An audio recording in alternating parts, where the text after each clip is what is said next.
Jennifer Campbell, creator and host of the Systemic Leadership Summit.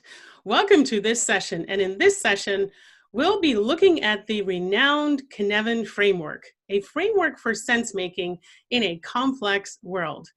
If you've ever wondered or doubted where you are in or with your organization, this framework helps you to explore possibilities to navigate in the uncertainty. And I'm really very excited to be speaking to the creator of this framework, and his name is Dave Snowden. Dave is the pioneer of a science-based approach to organizations drawing on anthropology, neuroscience, and complex adaptive systems theory. His work, international in nature, covers government and industry, looking at complex issues relating to strategy, organization, and decision-making. Dave is also the founder and chief scientific officer of Cognitive Edge. The Cognitive Edge is at the leading edge of developing approaches that allow organizations to absorb uncertainty, create resilience, and detect weak signals, which most conventional approaches would ignore. Dave holds visiting chairs at universities of Stellenbosch and Hull, and has held similar positions at a range of universities around the world. He has served as a senior fellow at the Institute of Defense and Strategic Studies at Nanyang University and the Civil Service College in Singapore. He has an editorial board member of several academic and practitioner journals in the field of knowledge management, and is the editor-in-chief of eColin.co. Dave previously held a directorship at the EPSRC in the UK, a research program on emergence, and was an NSF review panel member on complexity science research in the US. Dave previously worked for IBM, where he was a director of the Institution for Knowledge Management and founded the Cynefin Center for Organizational Complexity. During that period, he was selected by IBM as one of 6 on-demand thinkers for the worldwide advertising campaign. Prior to that, he worked in a range of strategic and management roles in the service sector. And now he's here. So a very warm welcome to you, Dave. Thank you so much for being here with us in the summit. Pleasure to be here, Jennifer. And we are going to start, which is going to be a hopefully very intriguing conversation. And you are really well known for the Cynefin framework, the sense-making framework. And I'd like to dive right in. Now, it's been over 2 decades that you created the framework. And I would like to start there and ask you, what led you to create such a framework? What was your main purpose or drive for this? I think it wasn't deliberative practice. I think it was accidental emergence, and most things are like that. So I was working in knowledge management in IBM, mainly in the UK, before we formed the Institute for Knowledge Management. And one of the key things there were a couple of key things we were working on. One is most knowledge is held in the informal organization, not the formal organization. So I was starting to study and create practice in how you manage the informal networks. Because if you had people, everybody was connected, say within 3 degrees of separation of everybody else, based on having working together in a trust relationship, you didn't need to formally manage knowledge. You could just let it flow. Yeah? There was a big debate then about formal, informal, tacit, explicit knowledge was one of the other things. And I originally developed a fairly conventional 2x2, which was derivative of Max Grasso's I-Space framework, yeah? To start to understand informal, formal, codified, uncodified, all of those sort of things. Yeah. Yeah. And that then gradually evolved over the next 10 years into what the current Cynefin framework looks like. Wow. So a lot must have happened in the meantime, because as you stated, it's something that happened like incidental, it wasn't intentional. But so can you share with us what happened in those years? How did it evolve? What made it to what it is today? I think one of the unique things about Cynefin is most models and frameworks you see in management are the results of a one-off survey. Mm-hmm. So somebody goes and interviews 20 companies, creates a framework, that's it, right? Yeah. Now, one of the things I was doing was to say that case-based approaches to management are actually very dangerous under conditions of uncertainty. Right. Because what people have already done isn't going to help you if everything is about to change. But you've got to create some framework or structure within which you can make decisions under those conditions. Mm-hmm. So that was when I fell back to natural science. And this is an approach which is called naturalizing sense making, which is one of the 5 major schools of sense making. And it basically says what we need to do is to look to natural science and say, what does that tell us about what constrains behavior? Yeah. So there are things we know about systems which can't be broken. We know that humans, for example, I'll give you the classic case on this. If you give radiologists a batch of x-rays and ask them to look for anomalies, and on the final x-ray you put a picture of a gorilla, which is 48 times the size of a cancer nodule, on average 82% of radiologists won't see it even though their eyes scan it. This is called inattentional blindness, right? Mm-hmm. Yeah. That's a fact of being human. Yeah. So any method or framework which assumes you can train people to see everything is actually fundamentally wrong. Right. And most of them do.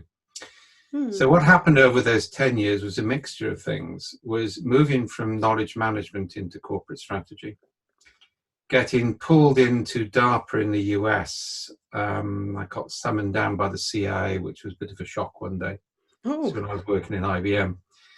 And they picked up on the early form of Cynefin and the work I was doing on narrative. And then we got involved in major counterterrorism work before 9/11. Mm-hmm. In fact, I was in the Pentagon the night before the plane hit it. I flew back that night. Yeah. Oh, wow. After that, it became serious. So that huge thrust around weak signal detection. And I still remember one former national security advisor who looked at the Cynefin framework and said that explains 50 years of failure in American foreign policy. Because the complex side, and this was the big thing which happened, is the introduction of complexity science. And then the whole framework changed. Yeah. Because the problem is when people were assuming that complex problems, whether they were very prosaic problems in reorganizing your department in the company, mm-hmm. or strategic problems like how do you deal with the Middle East, were actually complex and could be managed in a structured linear way and experts knew what the results were. The reality is they were complex. There were too many interacting elements, so they couldn't be managed that way. And I think that's why Cynefin took off. Yeah. If you look at it at the moment, I think it's the 3rd most cited article in both knowledge management and in leadership. And I think the reason is it was the first one to recognize that some things are inherently uncertain and can't be planned in a structured way. Yeah, yeah, exactly.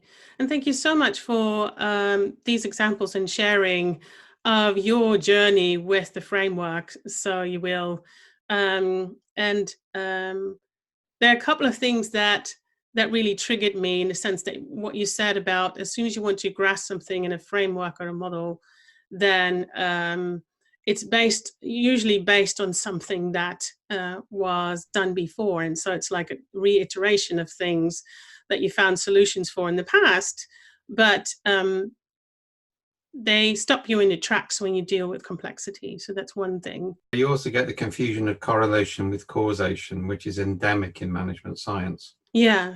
Just to throw the interesting one on that, if you want to increase the number of Nobel Prizes in a country, all you have to do is increase dark chocolate consumption.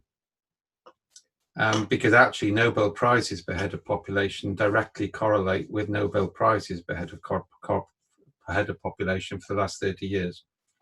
And that's better data than nearly every other management method is based on. Wow, wow. And Nicolas Cage movies release of Nicolas Cage movies directly correlate with peaks in drownings by suicide as well, but I can see some causal reasons for that. Yeah. Yeah. So the correlation causation issue is something we were also trying to overcome. Yeah. Yeah. And so, and this is where you thought, I'm going to look into the more natural or the neutrality of sense making. And I'm still grappling with the underpinnings of that. So what makes that different than the other approaches that you just say that we can't really work with? Yeah, if I wrote a big article on that, actually. If you derive theory from observation from case studies, then you're assuming the context of those case studies will continue in the future. That's false assumption number one. Secondly, you're assuming that those cases are representative of a whole market. That's false assumption number two. Thirdly, you're assuming that what you see when you study those companies is the entirety of what you see, and per the gorilla, you're not going to see things you don't expect to see. Yeah. So that's fundamental error number three. Yeah. And I can go on, right? Right. So, and no company has ever succeeded by copying best practice in the industry sector. If you look at all the companies we celebrate, they do something new. They don't do what other people have done in the past. Yeah. So, but you still got to have something which gives you a degree of confidence. And this is actually a key thing, a general theory which comes underneath this. You want to know what not to do rather than what to do. And if to expand that on a day-to-day basis, all fairy stories in all cultures around the world basically tell stories of failure, not of success. Because avoiding failure is a more successful strategy than imitating success. We, for example, build worst practice databases because they're more valuable than best practice databases, which are generally lies, right? So I said, if we can work out, if under conditions of uncertainty, you can eliminate the things which you know won't work, you radically reduce risk. Yeah. And what natural science can do is can tell us things which won't work because they've been subject to multiple experiments. Nobody in social science ever replicates an experiment. Yeah. So if you look at all the conclusions of social science, nobody ever replicates it. So it's not real science. Yeah? So once we can understand the basics of system theory, of human cognition, the biological end of anthropology, things like epigenetics in biology, there's a whole range of scientific understanding, which once you understand it, gives you knowledge of things which could work and things which couldn't work. Yeah. At that point, life becomes a lot easier. Right, right. And so I feel like I just went through something that we could, or many people could talk about for almost a decade in just a few minutes, because what you're saying is that some of the fundamental underpinnings of our thought process, of our meaning-making process, are assumptions that are just not working when we're trying to deal with complex situations, because the assumptions that we hold are not working for us. It's not just they're not working for us, they couldn't work for us. Right. So if you assume you can train a human being to scan everything they need to see, sorry, you can't. Yeah. Not unless you make them fully autistic, at which point they won't be able to operate. Yeah. We know from a whole body of research that when people are working for explicit rewards, destroys intrinsic motivation. Yeah. And we know some of the biology behind that, but we still give people KPIs. Yeah. Yeah. Where do we most need intrinsic motivation? Health, social services, education. Where do we have the highest number of explicit targets? Yeah. So at the moment, people are taking an approach in which they're adopting things which they would like to work, which can't work. Yeah. And they can't work a priori, to use the philosophy. Yeah. Right. So naturalizing sense making is action orientated. When I define sense making as how do we make sense of the world so we can act in it. Yeah. So it's about what can we do and when can we do it. Naturalizing is the philosophical reference to rooting in the natural sciences, because there people have replicated experiments. Right. And this is a major new field. If you look at what we've had in the past, we had sort of the stuff before scientific management, which was just people doing things. Then we had scientific management. Then we had systems thinking. Now we got this. And each of them is a major phase shift. Yeah, yeah, exactly. And with the summit, we're sort of still in the systems thinking, hoping to move towards what you mentioned as the next paradigm shift. And I'm still with the leaders that you mentioned a while back, and the Cynefin framework, because there are major shifts to be made, that different approaches to sense making that would help us more in taking action than some of the one we've had up until this point. There is the Cynefin framework that you use, and that many people are so grateful for having that. So when leaders approach you, or when you talk to leaders, and you introduce this, or you work with them, or you talk to them, what are some of the things that you start off with? Is that the assumptions that need to be broken down or need to be altered, or would help them to alter in order to access a different way of taking action? Or what is your starting point with them? I think the first point, and again, this is a contradiction between naturalizing sense making and systems thinking, is we start by finding how to describe what the current situation is. Yeah. What systems thinking did, because it was working off an engineering metaphor, is start with defining where people wanted to be. That was the fundamental principle, no matter whether it was learning organization, BP, or anything else. Yeah. The concept is you defined where you wanted to be, and you went in that route. Yeah. What complexity theory tells us is you can't define a goal. Right. Because if you define a goal, you'll limit possibilities and you'll guarantee you don't achieve it. What matters is what you can do in the present. So the first thing you do, and the most fundamental thing to do, is to find a way to describe the current situation. Yeah. And for that, we do things like whole of workforce engagement. So we can literally put a situational assessment out to the whole of the workforce. This is a product called SenseMaker. Yeah. And we can get people to respond to that. And from that, we can produce what are called fitness landscapes. So we can map dominant views, minority views, and we can map the 17%, if you go back to the gorilla, either people who've seen something who are being ignored. Yeah. And that's one group we try and focus on. Second is we try and focus on the intractable problems. So we try and find the problems in the present that people have tried to solve, but they can't solve with conventional methods. And we focus on those. Yeah.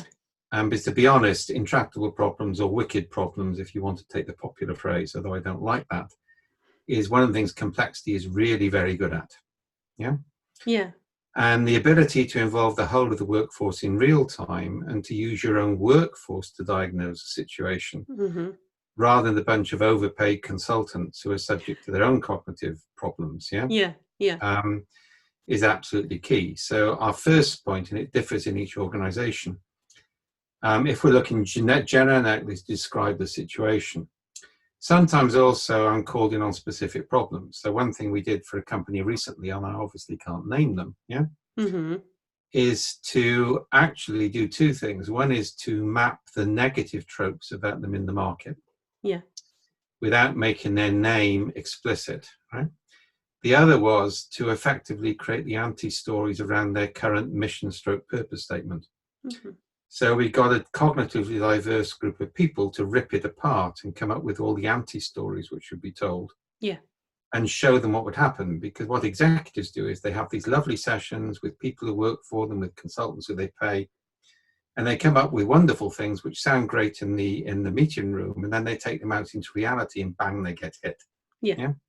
So that was another current project. Yeah. Some of and the third one, which is fairly typical, is what's called anticipatory alerts. Is using the knowledge of what happened in the past to create alert mechanisms when something bad might be about to happen. This is a big thing which is happening in strategic foresight, where we do a lot of work. Is you don't try and predict the future, because you can't. You trigger human beings to a heightened state of awareness when the future may be about to change. Yeah. And we're doing that in areas from child abuse to entry of new competitors. Yeah. Yeah.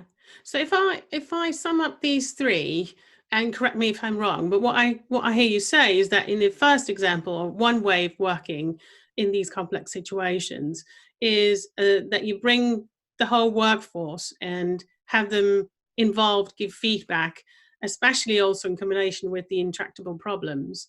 Then there was an example that you mentioned where you have people break down the current sort of course or route or approach to how the organization wants to be in its market or industry, and really break that down and then see what comes to the surface in terms of what we can then work with. And then there was a third one where could you help me with that one? What was the third one? That was when we're triggering alerts. So yeah let me take the social service example for example. In most cases on child abuse, if the social worker spotted a weak signal, they would know to stay in the house and ask more questions. So you can't predict which children will be abused, but you can trigger an alert in real time for a social worker to stay in there to ask more questions. Yeah. And that's what we also do in strategy. So for an executive, we can use, and this is the augmentation use of AI, not the replacement use of AI. What we can do, and we did this in a variety of spaces, we can trigger alerts when they need to pay attention to data they might otherwise be neglecting. Yeah. And this is something key to understand about human beings. If we're told there's something anomalous somewhere, we'll look at it. We won't see it if we're not told. Yeah. So if you think about those children thing, you get given a picture, say, of a park, and you're told there are 15 cooking instruments hidden in the diagram. You find them. Yeah. If you're just told, is there anything anomalous in this picture, you'd look at it and say no. Yeah. And that's called an anticipatory alert. Yeah.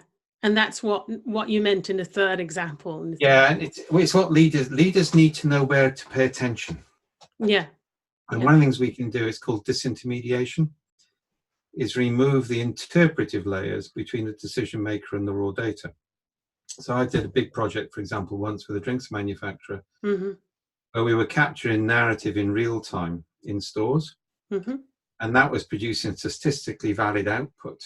But the marketing director could click on the picture and listen to the stories told by their consumers virtually as they were told. So they weren't reliant on market researchers to write them reports. They could go straight to the raw material. And that's where we're moving with this next generation. Right. It's real-time access to data, asking real-time questions, but over broad, cognitively diverse workforces or networks, because you can't afford to rely on your opinion or a small number of people. And sure as hell, you can't afford to rely on a big six consultant. Yeah. Because they're basically executing recipes, and we've got to move away from recipes in management. Yeah, yeah. And exactly. to use the metaphor, we need chefs, not recipe book users.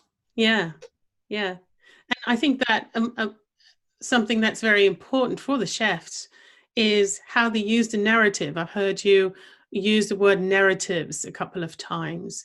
And for example, in this last example, how here I hear the narratives from the customers, where the managing director, the marketing director is listening to the narratives of customers. So how is narratives and the sense making and this way of working, how is that related? Probably best to give you 2 or 3 examples, all right? Yeah, please. I'll give them from different sectors. So I just gave you one, that was that, all right? Yeah. One of the ones I'm proudest of is we've got young girls in 2 countries in Africa who've been subject to genital mutilation and rape. Are now acting as ethnographers to other girls they think are at risk in their own villages and areas. And they're gathering their stories, and then they're able to sit down in their village. And this is a whole new theory of change. It's called vector theory of change. Vector theory. You can say, what can we do here? A vector is direction and speed of travel for intensity of effort. So it measures, are you going in the right direction, not have you achieved a goal? Yeah. And that's kind of like where we're going. They can then sit down in their village and on an iPad literally put their finger around some dots, which are statistically significant. and then the dots all have stories behind them. They can read the story and say, what can we do tomorrow to create more stories like this and fewer stories like that? Mm-hmm. Now, over those multiple agents in the field, an AD agency can then look at the bigger picture and look at it again and say, what can we do tomorrow to create more like this and fewer like that? Yeah. Right. And that's the new theory of change, because you don't talk about abstract values like how do we create an organization which is future focused. That's nonsense. You actually map attitudes to the future and you say, we want more of those stories, fewer of those. Everybody can buy into it. Yeah. So that's one example. Yeah. Another example, one of the big issues you've got in organizations is culture. And you can't engineer a culture, you can just evolve it. Yeah. And you evolve it by actions which generate stories.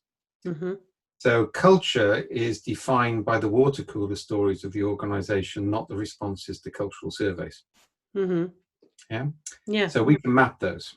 And we've got several approaches. One I particularly like, we work with a partner here called Gaping Void, who use illustrations or cartoons. Yeah. So we present 6 cartoons, which are deliberately ambiguous. You can see some of them on the wall behind me, right?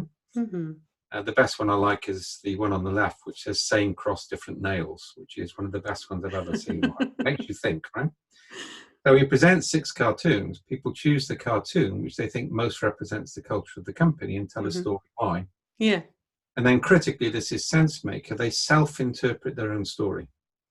It's not done by a computer. It's not done by an expert. That allows us to draw a fitness landscape which looks like a contour map. Yeah. Which shows the organization's culture. And then the executive can look at that and say, well, I would prefer more stories here and fewer stories there. What can I do to achieve that? Yeah. But also their workers can do the same thing. So when we did this in a hospital recently, we could actually look at a disease group, could look at the stories of patients over several years. The hospital administrator could look at stories over a week. The ward sister could look over the last day. It was all coming from the same source data. This is called fractal engagement. Yeah. And they could all make local contextual changes based on their own authority to act. Yeah. Rather than be part of some homogenizing average program over the whole organization. So that would be another example. Yeah. Yeah. Yeah. Customer stories, all those sort of things. Yeah. Yeah. And so, there are a couple of things that I want to give back to you when I hear these examples. What I'm noticing, and hopefully that's helpful for everyone who's watching, is that it's like it's the zooming in and out of the narratives. Where whether it's with the girls or whether it's in the other examples, it starts local and with small groups and individuals or in the workforce, and then it zooms back to like a zoomed out or a role or a function or someone or a group that can look at the bigger system and look at the data again and ask the same questions again, and then it zooms out to different spaces within the bigger system again to then make their own translations and their own fractals, so you will, in a different location of the system again. So it's like an ever zooming in and out of what's happening with the narrative and with the data as those are transferred across. Does that make sense? Yeah, that does. I think that's a really good way of describing it. I'd add one qualification. Those things happen in parallel, not in sequence. Yeah. So people can be, the point is people make decisions about small changes in the present at their own level of competence to act. And we get rid of the homogenization because, I mean, we've done, for example, we did a big safety project, big manufacturing organization. And we found a lot of, we also did one with blue light services in the UK. So these are emergency services. Yeah. Well, we found the reason for mental breakdown and for accidents was actually the health and safety rules. Oh, interesting. Because the health and safety rules were assuming the situation was complicated, you can anticipate everything, and actually it was complex. There were always variations. Yeah. So one of the things that the board, we produced the fractal maps, and there were small things going on all over the workforce, but the board looked at the overall picture, and they basically said, well, actually, what will change the rules, which basically says you can ignore any rule, provided you've got 10 years experience and somebody with 5 years experience signs it off and you make it explicit. Yeah. That radically reduced accidents. Mm-hmm. Yeah. Because it stopped forcing people into structures which made them unsafe. Yeah. And it also got rid of the fact people were breaking the rules to get the job done. Yeah. So one of the things we know, for example, with nurses in the UK, mm-hmm. is they have to break the rules every day to provide empathetic care to patients. Yeah. Yeah.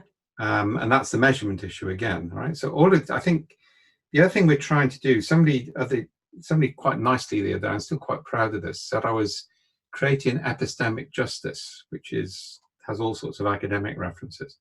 And I like that phrase, right? Because what we're actually doing is giving people the power of interpretation and the power of action, mm-hmm. but within a framework which can be managed.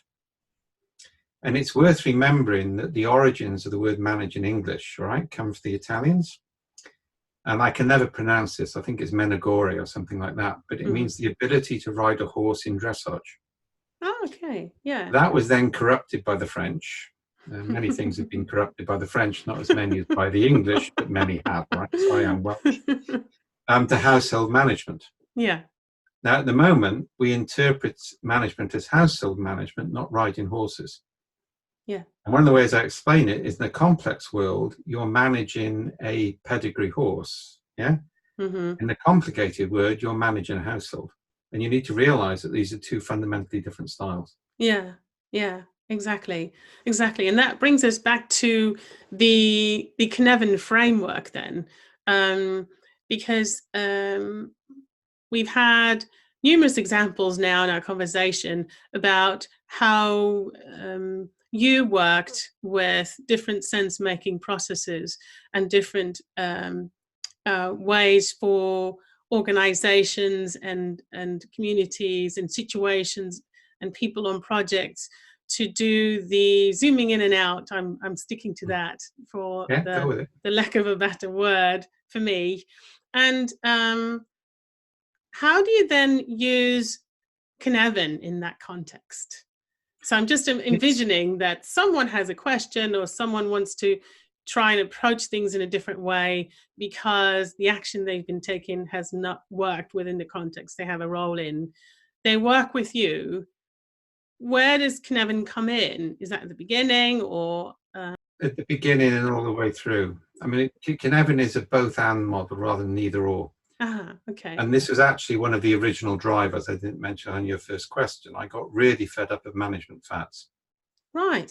So like every 3 or 4 years, a new fad would come along. The latest is agile, which hasn't fully worked in software and nobody knows how to work it in business anyway, but it's the latest buzzword. Everybody's got to be agile. And the consultants loved this because you'd throw out everything you did before and start again. Yeah. And I kept thinking, we did a lot of good things before, we just took them too far.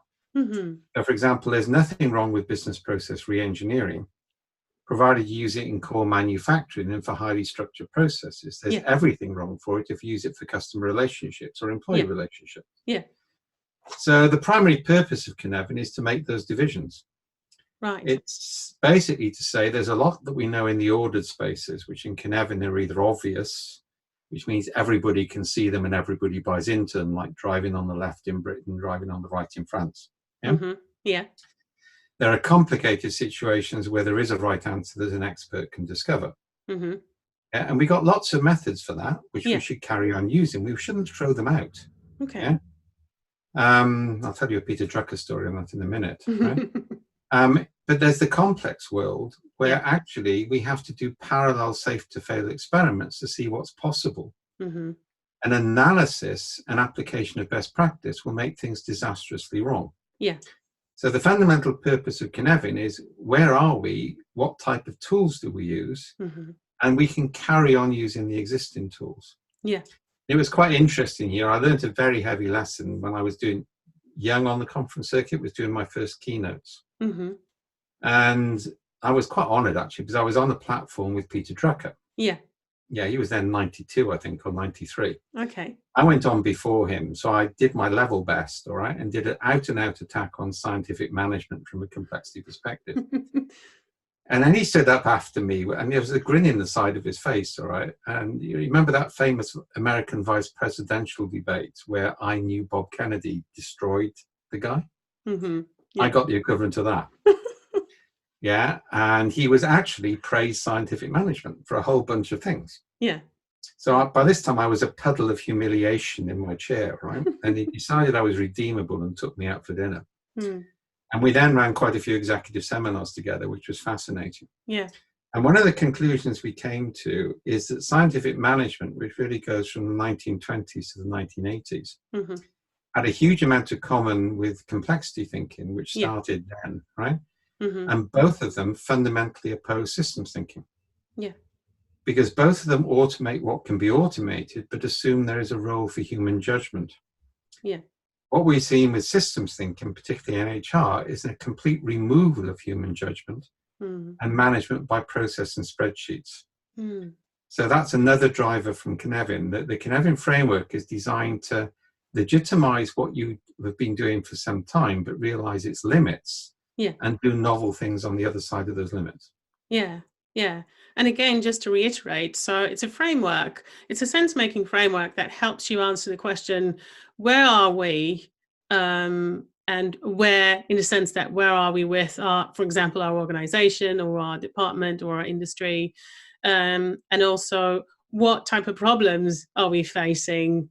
And what are then the tools? What sort of approach should we adopt to solving it? Yeah. So, and the nice thing about the complex world is if you spot a weak signal before your competitors, you run the safe to fail experiments. You're the one who structures the space, not your competitor. Yeah. And that gives you first mover advantage. And there's a body of stuff we haven't really got time to talk to today, but it's a big area of what we do, which is called apex predator theory. Okay. Where we look at who's the apex predator in the ecology. Can you be the apex predator? Are they about to lose? Yeah. Where are the ketone species? So we treat the ecosystem, yeah, and we actually do identification across from that and identify pathways. So this is very exciting because systems thinking was based on engineering and produced a lot of value. Complexity thinking is based on biology and ecology. And it's much more realistic. So much for systemic leadership then. Because what's your thought when you hear the term systemic leadership? Because that is the context that we are talking in terms of summit. But what is your take on leadership in complex situations? Nothing wrong with being systemic. It's a good idea. Yeah. And I think systems thinking misappropriated the word. Largely because, I mean, there's some good guys in systems thinking as well, but the dominant popular forms of systems thinking come from cybernetics. And their growth coincides with the growth of computing. So at that time, what you actually see is companies start to assume that a human system is like a computer system. Yeah, my daughter's textbook once actually said, the basic assumption of psychology is that the human being is a limited capacity information processing device.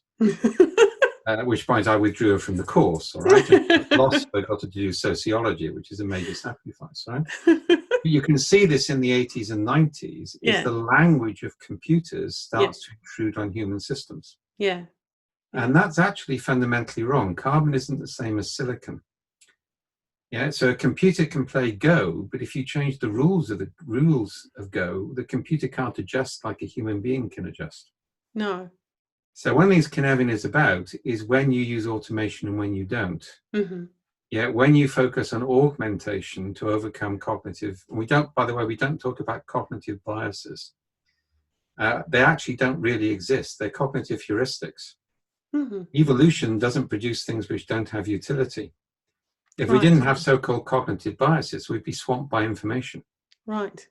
We actually evolved to make decisions in clans and families and tribes, not as individuals.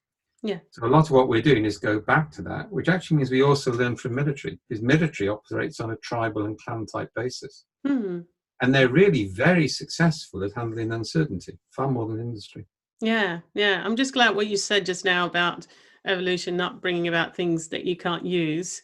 And I'm still with the remarks about the consultants. Well, remember, you've got to remember they grew on the back of BPR. Mm-hmm. So there weren't consultancy firms until business process re-engineering hit the market. Oh. That coincided with SAP, which is the first ERP system. And they brilliantly realized if they let the consultants do the implementation, the consultants would sell their software. Yeah. And because of the nature of it, with ARIS toolset, etc., that created a team for large teams of junior, analytically trained consultants. Yeah.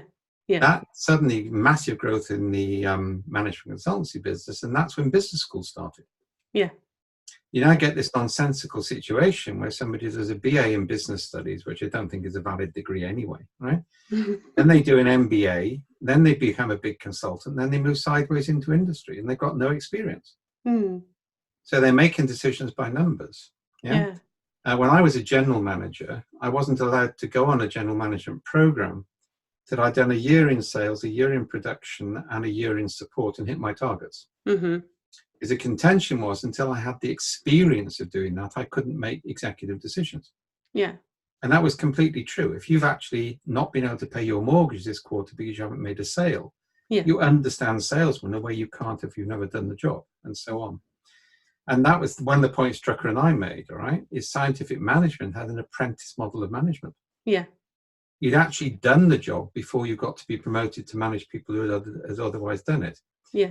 The engineering metaphor of cybernetic-based systems thinking assumed that everything was a computer program and you could be trained to do it. And that's just not the case. Yeah, yeah. This is so interesting.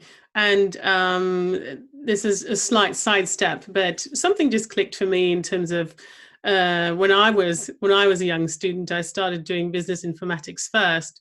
And after a year, I dropped out and went to psychology because I think people are much more interesting and complex than computers. And as you're speaking, a sense-making process for me is happening in that direction, because it has to do with the cusp of at least those two worlds of, are we going to go into the area of the BPR and all that, or are we going to go into a different direction? So thank you for that. There's something in my own history which replicates that. I learned that if I used architects and anthropologists to design systems, they designed better systems. Yeah. Because they had an understanding of people. Yeah. The other thing, a paper I just wrote for the ITIL community argued that no engineer should be allowed near a system without a training in ethics and ideally aesthetics. Yeah. Because engineers are down to designing systems with no moral compass whatsoever. Yeah. And remember, engineers come from, most really good software engineers are mildly autistic anyway, or have Asperger's, yeah? So they're coming out of an environment where their whole world has been computers and computer programs. Yeah. And they're building systems which could kill us, quite literally. Yeah. And you look at the work which was done to show that the AI algorithms on recruitment were not selecting women or people of color because the training data sets didn't include them. Yeah. And guess who wrote those algorithms? White males who haven't seen a female in years because they've been sat in front of computers. I've been a bit rude now. They're not all like that.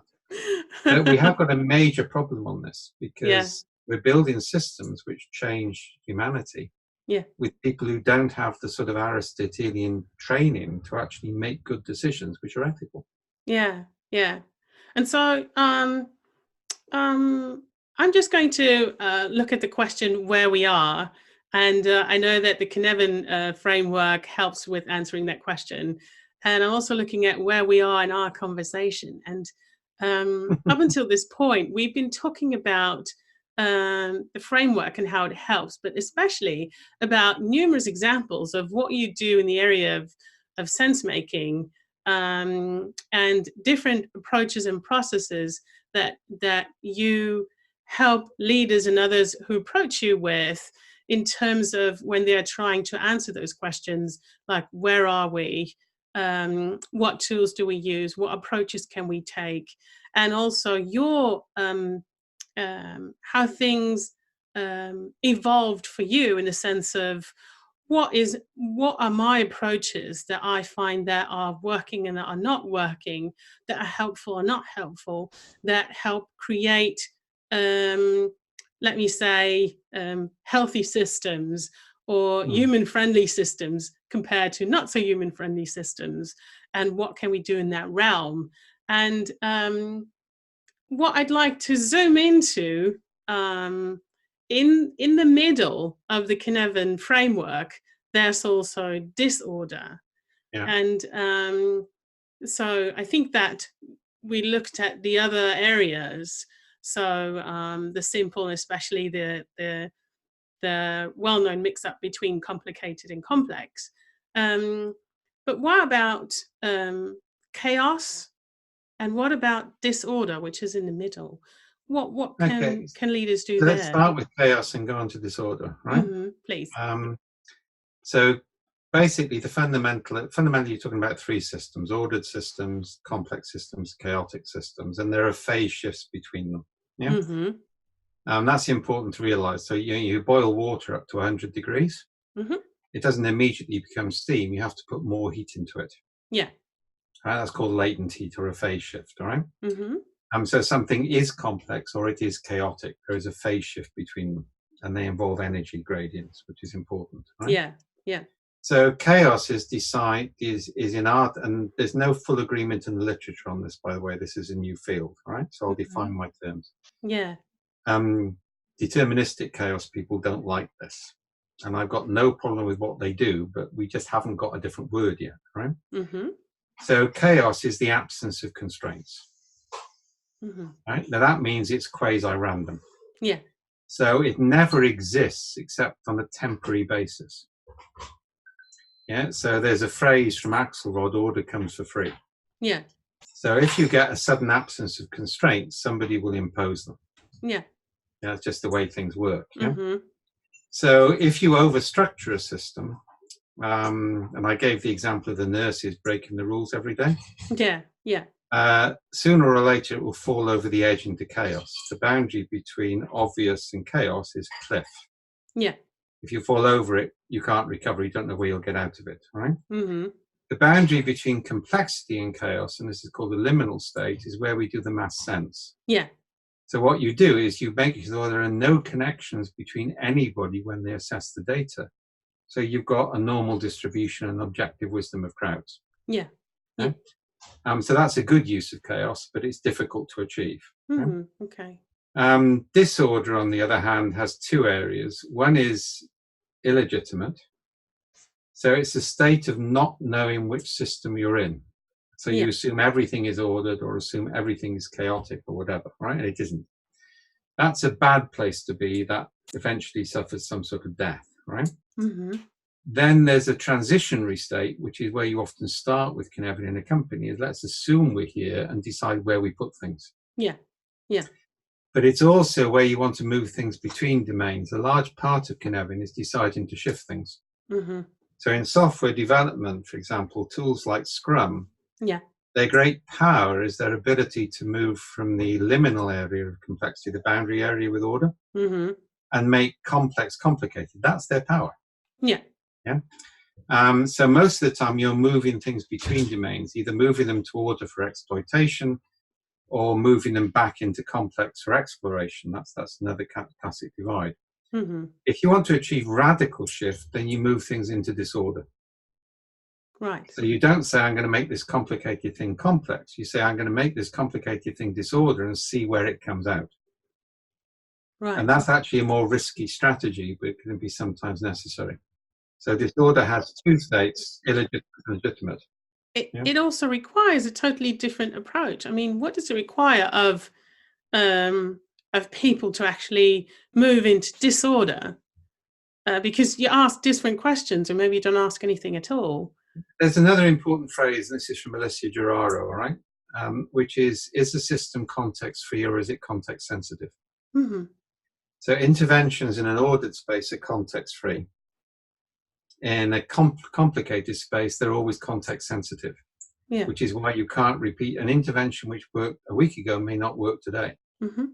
Something you've got to make them specific to the space, which is why you introduce diversity. Right? So the context-free thing is really important. And again, managing from the present. And that's also the safe to fail side. So in the complex space in Cynefin, if you're faced with a problem, you identify all coherent hypotheses. This is by way of conflict resolution device. And you experiment with any coherent hypothesis in parallel and see how things pan out. Yeah? That is actually cheaper than analyzing the problem and making a one-time bet. And you can start it straight away. And it's easy. For example, you put forward a hypothesis. I think you're wrong, but I can say your hypothesis may be wrong, but it's coherent. So it's okay to have an experiment. If 5 of us are competing for money, then we have to make our hypothesis right, and we won't admit it failed. Yeah, and that's really important. The ability to stop something early, it means you've got to have an expectation of failure, which means you've got to have parallelism. It doesn't work on a one-at-a-time basis. I'm just thinking of, I'm back to the question, where are we in terms of the disorder? Because just now you gave a couple of examples. For example, in that last one, when you said, if you find yourself in a complex situation, this is what you can do with the hypotheses, or we can do an experiment or not. That's not disordered. That's the way you handle complexity. Yeah. So what do you do when you're in the disordered space then? Get out of it. So you just move in a direction? If you're going on a transitionary basis, you're going deliberately, then you have to make sure you're protected from dangerous spaces, so that the only options out are into safe spaces, right? And that's design and planning. If most companies are actually in it at the moment because they don't recognize the differences. And that's where you go through the sort of things we talked about earlier to make them realize that systems are different. Yeah. We also have a whole body of exercises by which people can map Cynefin and define its domains and its boundaries particularly. Yeah. In terms of anecdotes from their own past. Yeah. So it's much easier to say, well, in the workshop we agreed that cases which look like this were complex, so we're pro. Yeah. And to say this is an area with enabling constraints. So again, it's that narrative-based definition we do. Yeah. Yeah.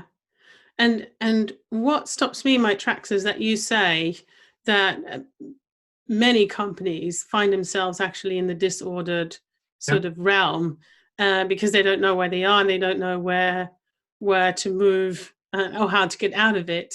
And so and I want to tie it back to leadership, because a couple of minutes back I asked you about your view on leadership. So what do you think the role is of leadership, and how or where they can start when they discover that they find themselves in a disordered place with their organization? What would you see as the function and the role of leadership? And I don't mean the individual leaders, but I mean leadership as a function within the organization.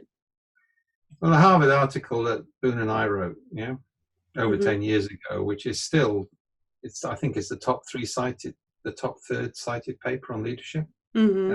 Article just came out on that. Basically maps different things that you do in different domains. Yeah. So it basically says you're in this domain, you do this. If you're in that domain, you do that. All right. The other thing now, I think, and one of the big areas we're working on at the moment, is to take a military model of what are called crews. So in a crew, everybody has a role, and the interfaces between the roles are defined. Yeah. You see the same in an operating theatre in a hospital. And a crew is very different from a team. So, for example, if I put a heart specialist nurse into a team where she's never worked with before, it doesn't matter, because she's occupying a role. She's not there as a person. Yeah. So some of the stuff we're now doing is to develop, instead of an individual leader, we're developing a crew. So there's always a pilot, but the individual is in the pilot role can change. Yeah. Yeah. And that's actually closer to our original evolutionary history. If you look at, this is Dunbar's number, right? The average size of a primitive tribe was under 150, and the human brain evolved to actually handle intimate knowledge of 150 people. Yeah. But people could swap between roles very quickly. Yeah. And so the roles weren't permanent. And I think that's one of the big areas we're working on at the moment. And I think that's the next area of development, because the cult of the leader came about in the 80s and 90s. Before that, kind of like leaders had grown up in the company. Yeah. Now they're jumping around every 2 years to maximize their share options, and make an impact, right? And that's problematic. So this is kind of like a way of getting back to something which is more sustainable. Yeah. This is so interesting. In a number of other speaker sessions in the Systemic Leadership Summit, we also talk about role and about the reframing of leadership and what leaders who fulfill leadership roles, what they can do in terms of their own sense making of what that role actually means, and how much space is in between the personal and the role of a leader, and how that can be functional when you want to do the best what you can for the bigger system that you are fulfilling that role in, or that you're serving. And there's one basic fact that it's worth being aware of, right? If you're a leader, you can't trust what you're being told. Yeah. One of the reasons for that is that, and this is anthropology, right? So this is biological. Is as a leader you start to indicate preferences. And what actually happens is people then don't want to tell you things which don't match that preference, because then they'll lose influence. So what gradually happens is you get surrounded by a self-reinforcing bubble.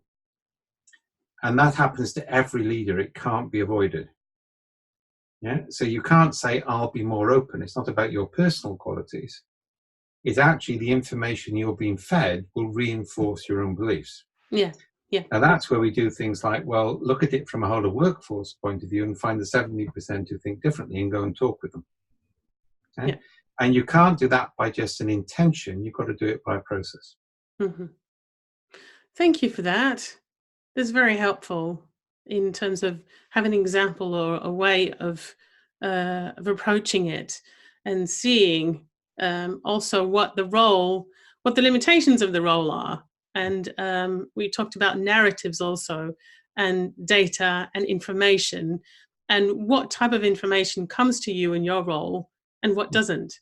And what do you do when there's a gap of information that's not coming towards you, and actually go there and see what it does in your sense making. And we've almost come to the end of our conversation, Dave, and I'm wondering if it's a sense making question, but I am going to ask you. When we look at all the experience that you've had, of some of which you've shared today, what is the question that your life and your work is the answer to? Oh, you have to remember I started off at university and onwards working on things like the Programme to Combat Racism in the World Council of Churches. Which meant I worked in places like Australia and Aboriginal land rights. I saw an Aboriginal activist murdered in front of me by a mine security guard, and the police wouldn't take notice of the evidence. I worked on the refugee camps around Zimbabwe. I worked in the slums on the worker priest movement. I think the things which drives me is to make management human. And everything I do is about that. And also my degree is physics and philosophy as a joint major. Who are the foundation disciplines in humanities and sciences. I know the mathematicians disagree with us from physics, right? But I think we need a science-informed view of our action. And if I ever had a better motivation for that, it's the growth of populism and the refusal to accept facts. And the scary thing for me is I understand the science of what's going on. And I think until we change that, the world is not going to be. I used to worry about my grandchildren, and I started to worry about my children. Now I worry about me, and I'm approaching 66, right? So I think we need people to think radically differently about the world, about leadership, about the role of the organization. And if we don't that, we won't be around to see the next generation through. Yeah.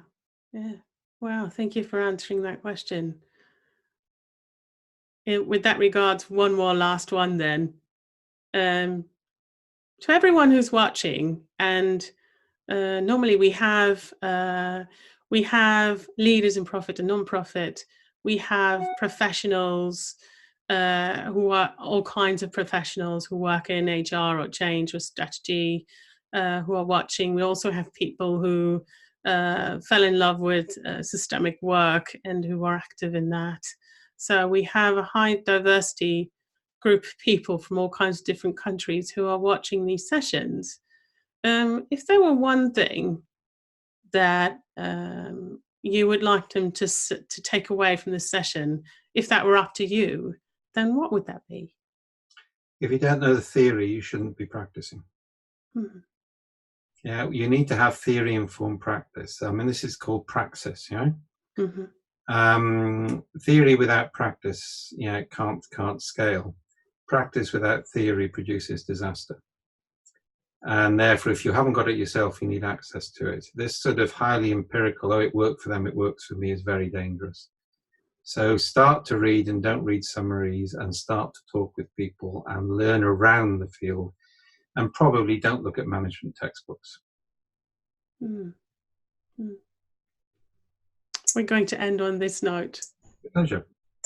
Dave, we've been talking about the Cynefin framework, about your experience with sense making, and we've also talked about what drives you, and the big thing in that is how can we make management human, especially in the context now of what's happening with not only future but also our current generation. Yeah.